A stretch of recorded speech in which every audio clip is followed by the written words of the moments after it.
Hi guys, welcome naman sa akin channel.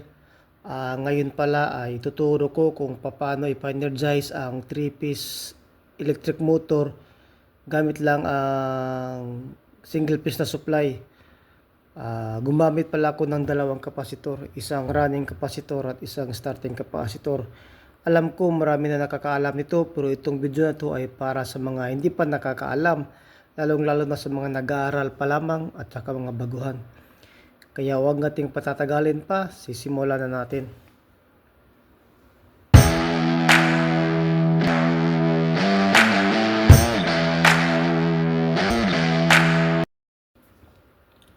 Ito pala yung motor, ang ipapa-energize natin. Ito yung isang 3-piece. Papakita ko. Susupplyan lang natin siya ng single piece. Kung makikita nyo, dalawang wire lang. Ito yan.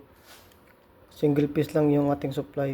Yung breaker 2 pole. Tapos ito rin ito sa control circuit. Ito naman sa power circuit. Kaya tinanggal ko muna. Subukan ko paganahin mo na yung control lamang, yung contactor lamang. Kung makikita nyo, gumagana ng contactor. Yan, kita nyo, lulubog siya. Tapos yung motor, hindi pa gagana yung motor. Kasi naka-open pa yung breaker natin para sa motor. Ito, single piece lang ang supply natin ha. Ay, papakita ko sa inyo ang motor. Ito pala ang motor 3-piece siya. Kung makikita nyo dyan. 3-piece motor siya. Tapos ang supply niya 380 to 460 volts sa Y connection. Tapos 220 to 230 volts para sa delta connection. Dahil delta ang isusupply natin na single piece yan, dalawang wire na yan, ay kukunik natin sa delta yung motor. Kung makikita nyo, ang motor pala ay may 6 leads out. Yan, 2, 4, 6, 6 na wire na kalabas. Kinunik ko to sa delta kasi nga to 20 volts ang isusupply natin na single piece. Sa hindi pa nakakalam sa connection ng Y at saka sa delta, isingit ko na lang ang Y. Pag ikukunik natin yung Y, yung may numbering naman dito, mayroon tayong makikita dito sa wire kung makikita nyo. Dito 1 to 6 ang nakataging ito. Yung iba kasi U1, U2 like that. Ganun ang mga nakataging ito. 1 to 6 naman. Pag Y, yung 1 dito at saka line 1 sa ating supply, kukunik natin na number 2 at saka line 2 kukunik natin para sa supply, tapos number 3 at saka para sa line 3 sa supply, tapos yung 4, 5, 6 na numbering, yun ang ikukupol natin para sa Y.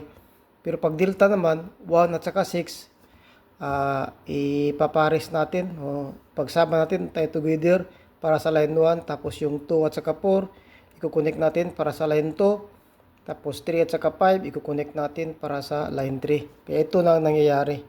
Sa isang linya may dalawang wire, bawat linya yung pula may dalawang wire. Kasi nga kinunik natin sa delta connection. Yan, papakita ko sa inyo, papa-energize ko.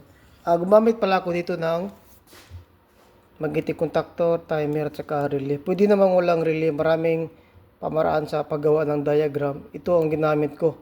Kasi naglagay ako ng relay kasi gusto ko kasing papatayin ang timer para hindi siya continuous ang kanyang duty ng timer bale. Kaya gumamit ako ng relay. Pero pwede nang walang relay ha. Depende na sa gagawin mong control circuit. Kasi marami kasing pamaraan talaga sa paggawa ng control.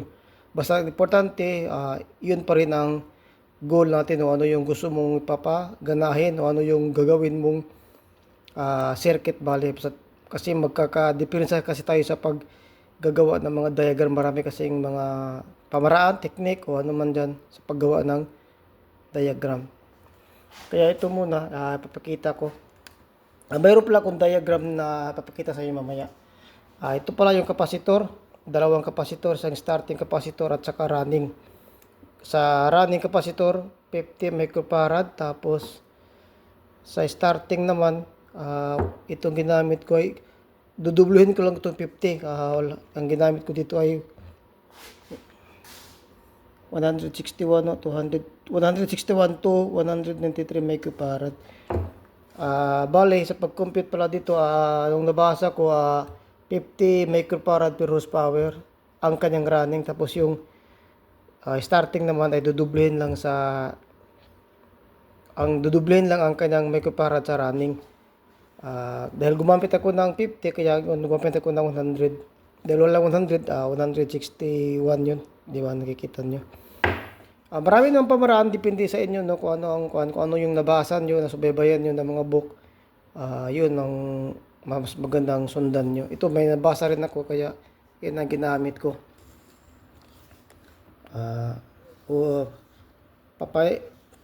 Ito pala, hindi pa yan gumagana kasi nga naka-open pa itong sa power circuit niya. Ito sa control circuit, power circuit naman to. Subukan natin on ang kanyang power para sa power. Susubukan natin kung iikot ba ang kang motor. Papakita ko sa inyo. Ito electrical tape para makita nyo.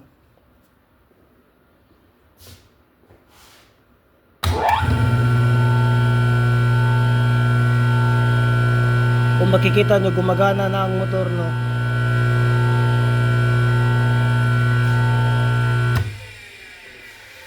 Patayin ko lang para hindi maingay. Kung makikita nyo, umiikot ang motor. Kung gusto nyo namang i-reverse, pag-reverse naman, babaliktarin nyo lang yung capacitor. Ipapakita ko yung diagram. Pero ito, hindi to siya advisable pang matagalan, no? Kasi ginagamit ko to minsan dati sa labas sa mga bansuhan. Doon ko to kinakonek, pero hindi siya rin advisable talaga for long time kasi magiging mababa lang ang short span ng motor. Kaya kung 3-piece talaga, mas maganda mainam 3-piece ang isusupply natin. Ito pang remedyo lang naman to kung may mga madalian o mga ganyan. Ito pala yung diagram na ipapakita ko sa inyo. Buksan ko lang muna. Yan. Ayang sa ibabaw. Yan. Bali, dahil single piece lang tayo, neutral saka phase, bali. Ganyan na bali ang ating control circuit. Gumamit ako ng timer, tapos relay. Kaya ginamitan ko ng relay kasi pag gana ng timer, mag-energize siya. Yung normally open ng timer, magiging close siya, gagana yung relay. Papatayin na yung timer para yung timer natin hindi siya babad bali sa supply. Namamatay siya, napaparelax siya. Kung itatanong nyo kung bakit, ang isang purpose ko, papatayin ko yung timer kasi para hindi siya gasta o babag sa gamit, no? Kasi ang timer mas mahal kaysa relay. Yung relay nasa 150 to pataas lang. Yung timer depende sa brand, depende sa model, may tag 1,500 pataas to hanggang 2,000, 3,000 pa ganyan. May mura naman yung mga China ganun. Kaya itong ginawa ko na control circuit. Ganito lang kadali, parang gumawa lang tayo ng DOL or direct online, o mas kilala sa tawag na stop start, ganun. Sa power circuit naman, ito lang dahil single piece lang tayo. Bali, yung neutral sa line natin. Tapos gumamit tayo ng dalawang capacitor, running capacitor at saka starting capacitor. Kung makikita nyo, yung starting capacitor at saka relay na normally close, naka-series yan. Tapos pinararel ko sa running capacitor. Kung makikita nyo, dahil single piece lang yan ang supply natin, no, yan. Ito sa drawing, kumbaga nagkuha lang tayo diyan ng supply.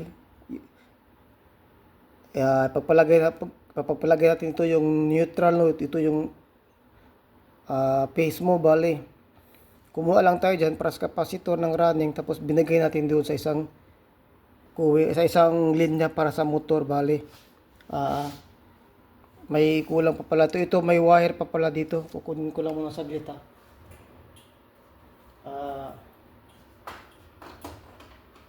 Nakakalimutan kong isulat pala. Ito lang ang kulang. Ganito lang. Ito mayroon yan. Kasi 3-piece yung motor, di ba? Ang out niyan, pupunta diyan dito sa motor. Ganun lang, bali. Yun lang kulang sa drawing pa. Manina. Bali, kumuha lang tayo ng isang linya dito, dinaan sa capacitor, tapos ibibigay na dito. para isusupply niya sa linya ng motor. Ganun lang ang nangyayari bali niyan. Ang purpose nito, papatayin natin kaya gumamit tayo ng relay kasi papatayin natin ang starting capacitor, itong capacitor. Kasi pang pa-start lang siya, tapos running nga talaga ang magko-continuous. Ganun lamang. Mayroon namang iba, may nakikita ko isang capacitor lang, pero sa akin, tested ko na talaga to. Tuwing naggumagawa ako nito, dalawang capacitor talaga ang ginagamit ko. Isang running at isang starting. Pero may nakikita rin akong iba na tagi-isang capacitor lang. Siguro sa experience nila, baka nasubukan nila. Pero ako, subok na talagang ganito. Dalawa talagang ginagamit ko, isang starting at saka isang running. Ang ginawa ko lang, papatayin ko lang yung starting. Kaya yun ang ginamit ko. Kaya naglagay ako ng relay. Pwede na, ulitin ko, tulad na sinabi ko kanina, pwedeng wala ng relay. Pwedeng timer na lang, normally close lang. Pero kaso ginamitan ko ng auxiliary pang papatay. Yun lamang, no. Sana ay nakatulong sa inyo ang video na to. Sige, papakita ko ulit sa inyo para ma-screenshot nyo. Yun lamang, maraming salamat. Yun pala, kunti ko makalimutan. Ang disadvantage pala nito, itong pag ganito, 3-piece yung motor tapos single piece lang isusupply. Yung torque niya, bababa siya, mga 30 to 50%. Tapos yung power niya, bababa rin siya, nasa 20 to 25% rin. Ganun ang disadvantage nito. Ayun lamang, maraming salamat, sana ay nakatulong sa iyo ang video na to.